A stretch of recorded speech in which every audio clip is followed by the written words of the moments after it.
일어난 일이니라. 아멘. 자, 오늘도 이 아침에 우리 하나님의 크신 은혜가 여러분들과 함께 하시기를 바랍니다. 여러분, 오늘 이 말씀은 요한에 대한 우리 말씀을 계속 나누고 있습니다. 여러분, 요한은 이 세례 요한은요, 사도 요한의 스승으로 알려져 있습니다. 성경에 분명하게 기록되어 있지는 않지만 여러 가지 상황을 봤을 때 요한은 세례 요한의 제자였다는 것이죠.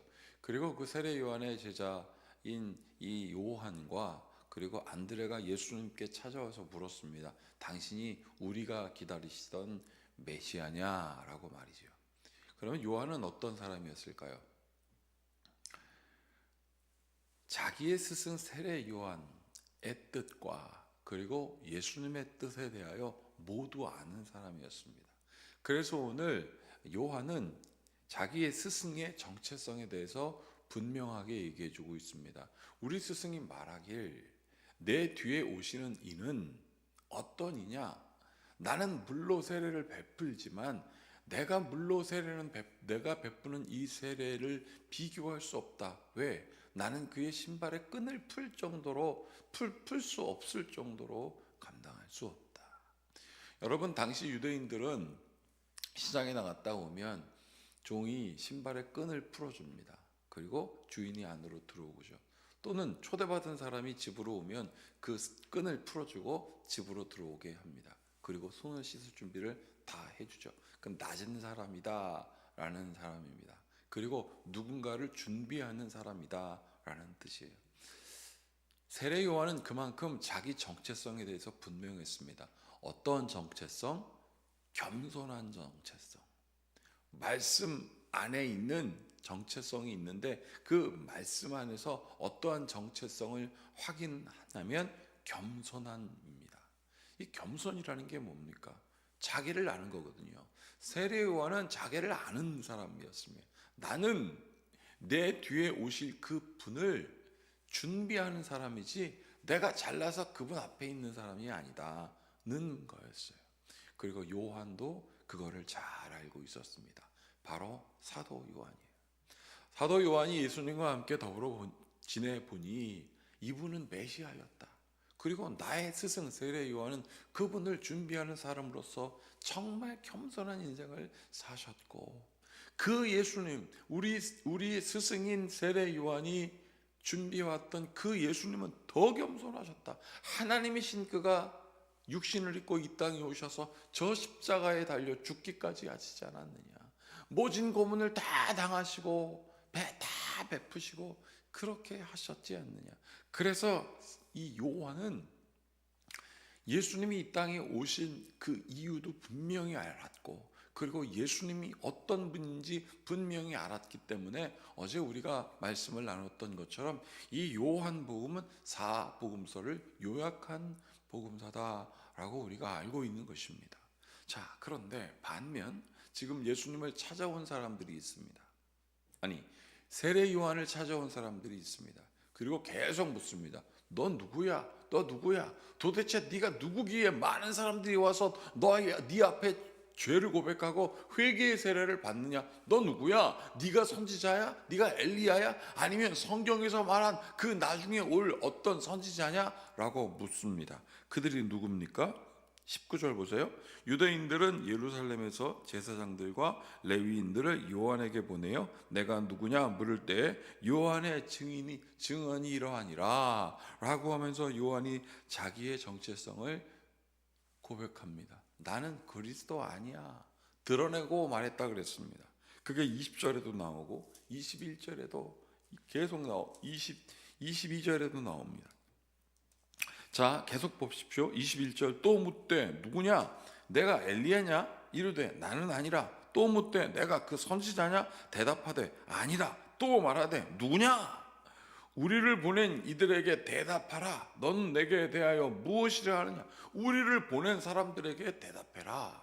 유대인들이 보냈다 그랬거든요. 누구를? 대제사장, 레위인, 이 지도자들입니다. 이 지도자들을 누가 보냈냐면 24절 보면 그들은 바리새인들이 보낸 자라. 바리새인들의 위세가 얼마나 컸는지 몰라요. 정치적으로도 돈도 많이 갖고 있었고 성경도 잘 알고 있으니 누군가 딱 판단하러 가면 바리새인 통해서 가야 되고 제사장들도 눈치 보는 그렇게 위세를 떨치던 사람들이 보냈다 이거예요.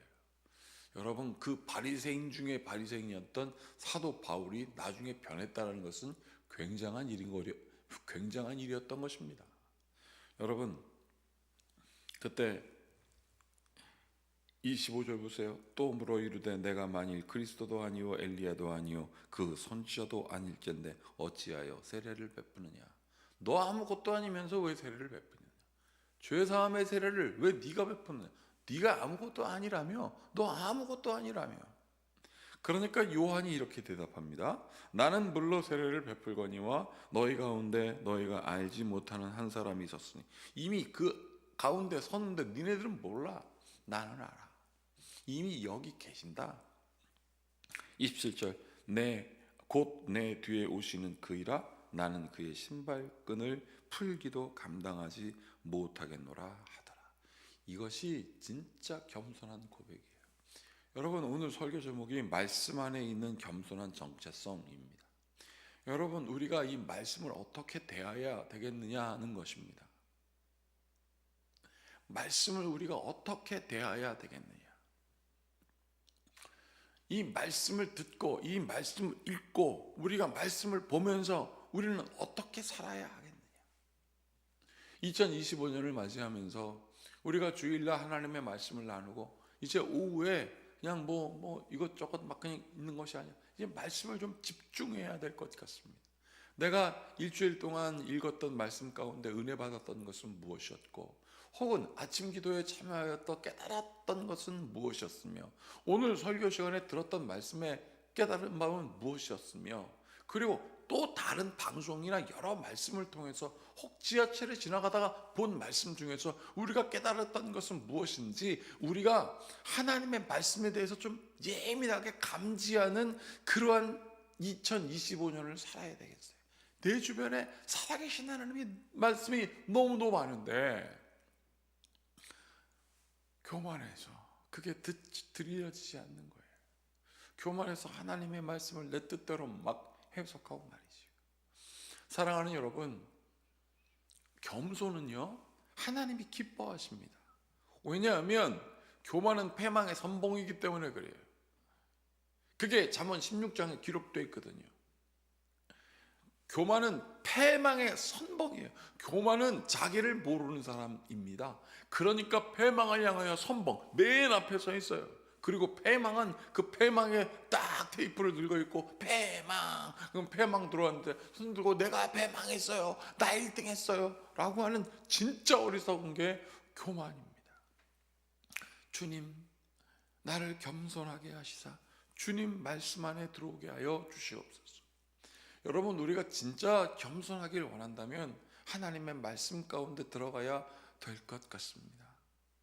그래서 우리가 진리의 말씀을 따라 사는 교회가 되자 이거예요. 하나님께서 그 진리이신 예수님께서 우리를 부르셨잖아요. 그로부터 부름받은 성도로서의 교회니까 우리가 말씀 안에서 살아서 생활 가운데 일어났던 모든 말씀을 우리가 예민하게 감지하고 나누는 그러한 삶을 사는 2025년이 되기를 축복합니다.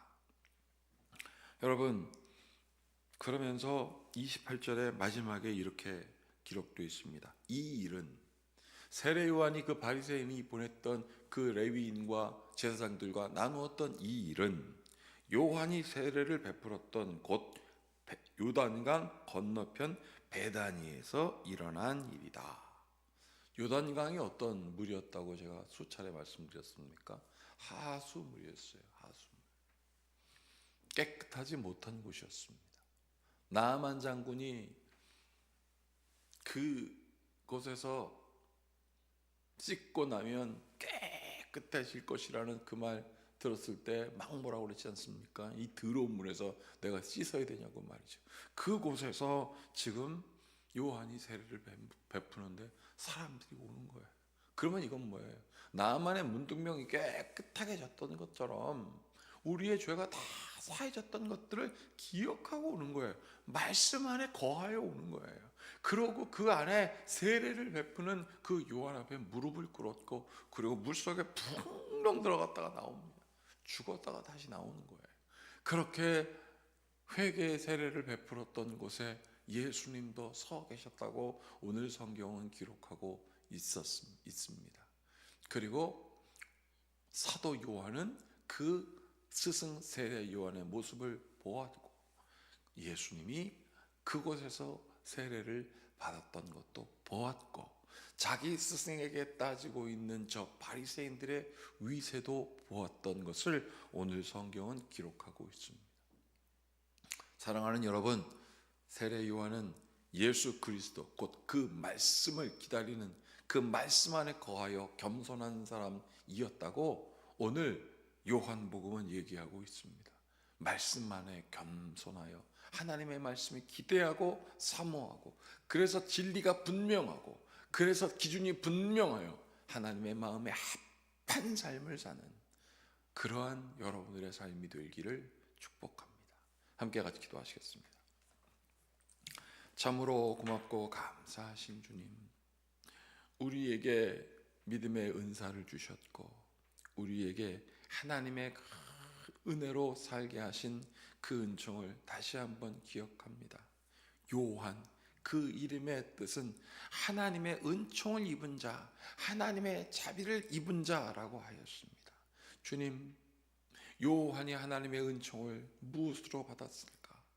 주님, 바로 그것은 말씀이오니 오 하나님, 우리도 말씀대로 거하여 하나님의 은총 입은 자로 살게 하여 주시옵소서.